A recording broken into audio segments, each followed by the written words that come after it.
নমস্কার, Tom kitchen নিউজের তরফ থেকে আপনাদের স্বাগত। আজকে গণেশ চতুর্থী।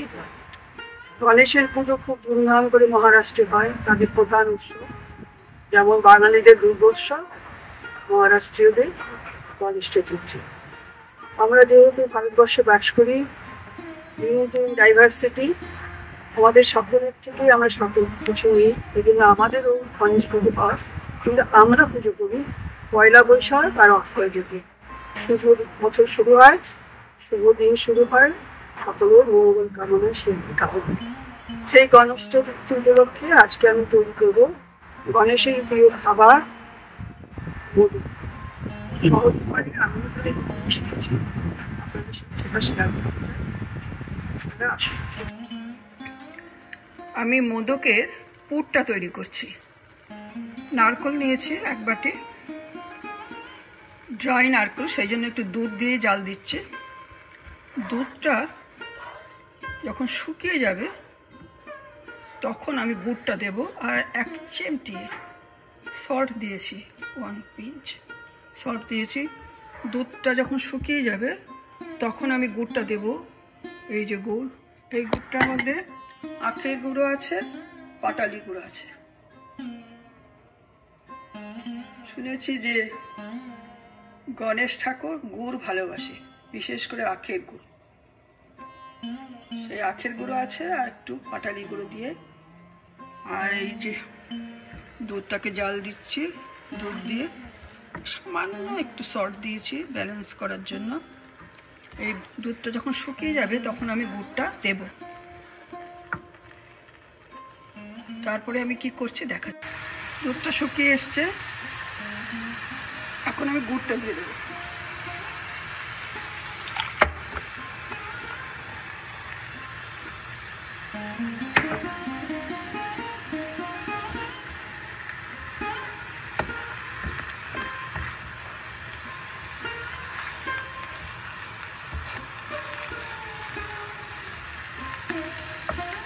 যখন হয়ে যাবে তখন আমি একটু এলাচির গুঁড়ো দেবো। পুরটা আমার হয়ে এসছে, এখন আমি একটু এলাচির গুঁড়ো দিয়ে দেবো। 4টে এলাচির গুঁড়ো দিলাম।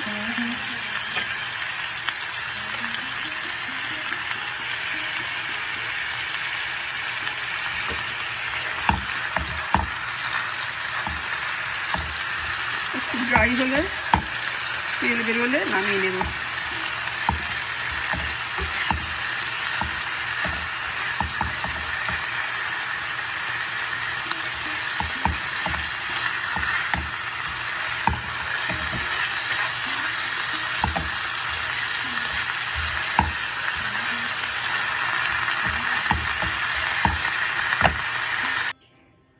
আমার মোদকের পুরটা হয়ে গেছে, এখন এর মধ্যে দেব তিল। গণেশ ঠাকুরের এই নারকেল কোড়ার সঙ্গে গুড় দিয়ে, এলাচি দিয়ে, একটু দুধ দিয়ে, তিল দিয়ে খেতে ভালোবাসে। বেশি দিয়ে দিলাম, কম দিয়ে, আর একটু কম তিল দেব। তিলও দিলাম, এটা ওনার প্রিয়। তিল দিলাম গুড়ের সঙ্গে। এইটা আমি মোদকটা তৈরি করে পুর দেব।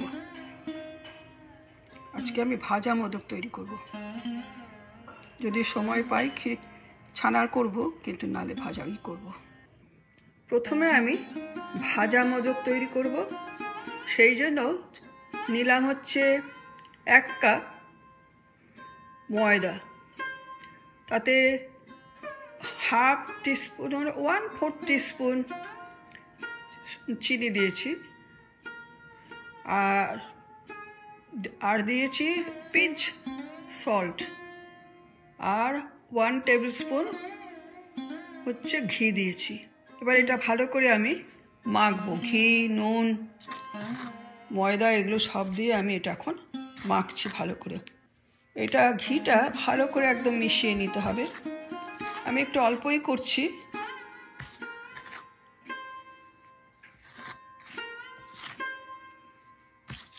এটা খুব ভালো করে আমি আটার সঙ্গে সুগার, সল্ট এবং ঘিটা মিশিয়ে নেব।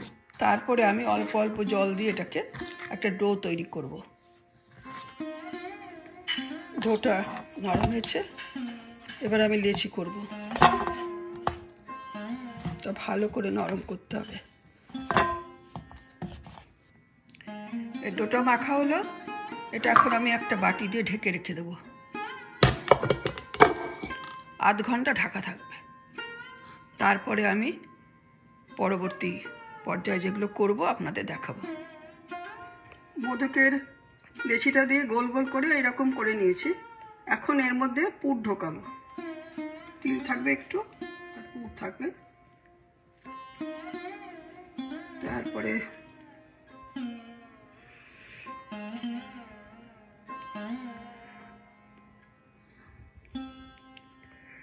এমনি করে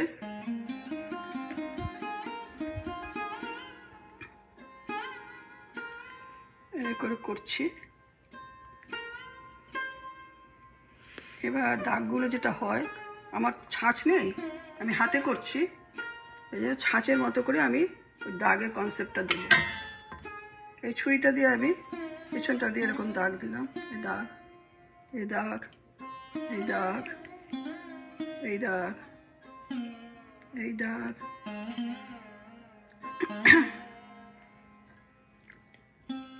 এই দাগ হলো।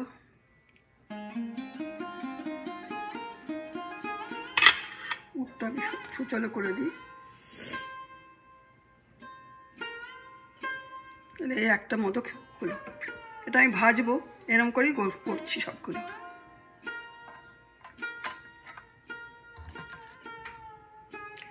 মোদকটা আমি তৈরি করে দিয়েছি, আমার ছাঁচ লাগেনি, আমি হাতেই করলাম। আর দাগগুলো ছড়িয়ে দিয়ে দিয়ে কেটে কেটে করলাম। এখন আমি ভাজবো। মোদকগুলো ভাজতে দিলাম। এটা লোহার খুব ভারী একটা কড়াই, ছোট হলে কি হবে, ভীষণ ভারী।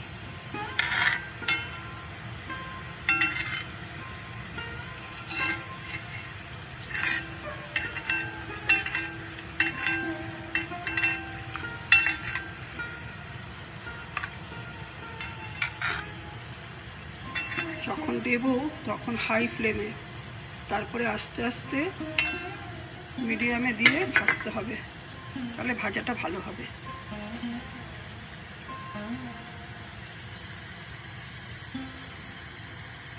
ফ্লেমটা একটু কমিয়ে দিলাম।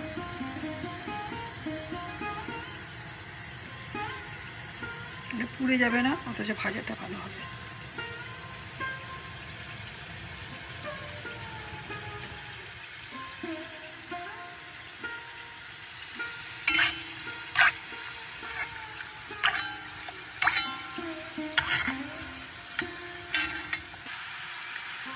কম আছে, ফ্লেমটা কম থাকবে, আস্তে আস্তে ভাজতে হবে, তাহলে ভেতরে পর্যন্ত ভাজাটা হবে।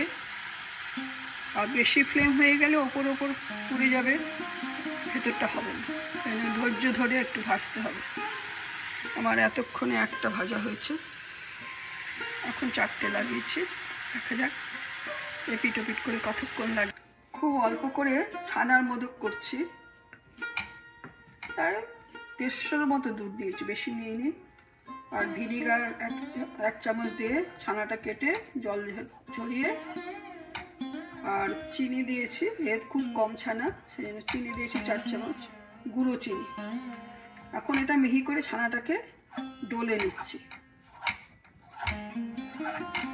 তারপরে আমি কড়াইতে একটু পাক দেব, তারপরে মোদকটা করব, আপনাদের দেখাবো। এবার ছানাটা পাক দিচ্ছি, খুব কম আছে যাতে ধরে না যায়। চিনিটা গলে ছানার সঙ্গে মিশে একটু পাক হবে, তারপরে আমি নামিয়ে নেব। হবে নাহলে এটা দলা পাকিয়ে যেতে পারে, গুড়ি গুড়ি হয়ে। এগুলো অনবরত পাকের জন্য নাড়তে হবে, চিনি আর ছানা হাতে একসঙ্গে থাকলে।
মোদক,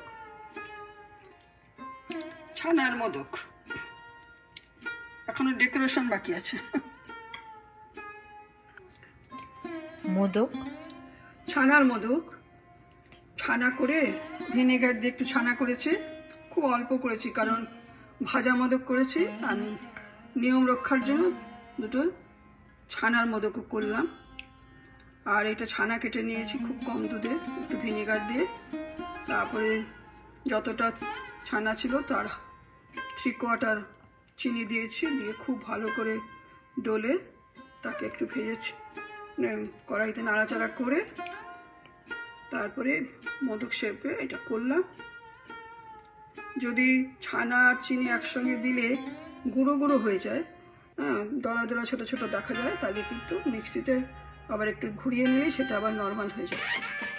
তো আমি মোদকটা এইভাবেই করেছি, যে ভেতরের পুরটা একটু যেন দেখা যায়, একটু শো হবে সেই জন্য।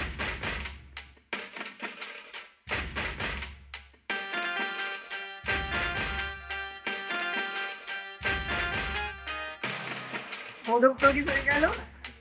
আমাদের মোদক তৈরি করা বা মোদক দেখে গণেশের পুজোর মোদক তৈরি করা ভালো লাগে। শেয়ার করবেন, কমেন্ট করবেন, সাবস্ক্রাইব করবেন, আমাদের সঙ্গে থাকবেন, ভালো থাকবেন, সুস্থ থাকবেন।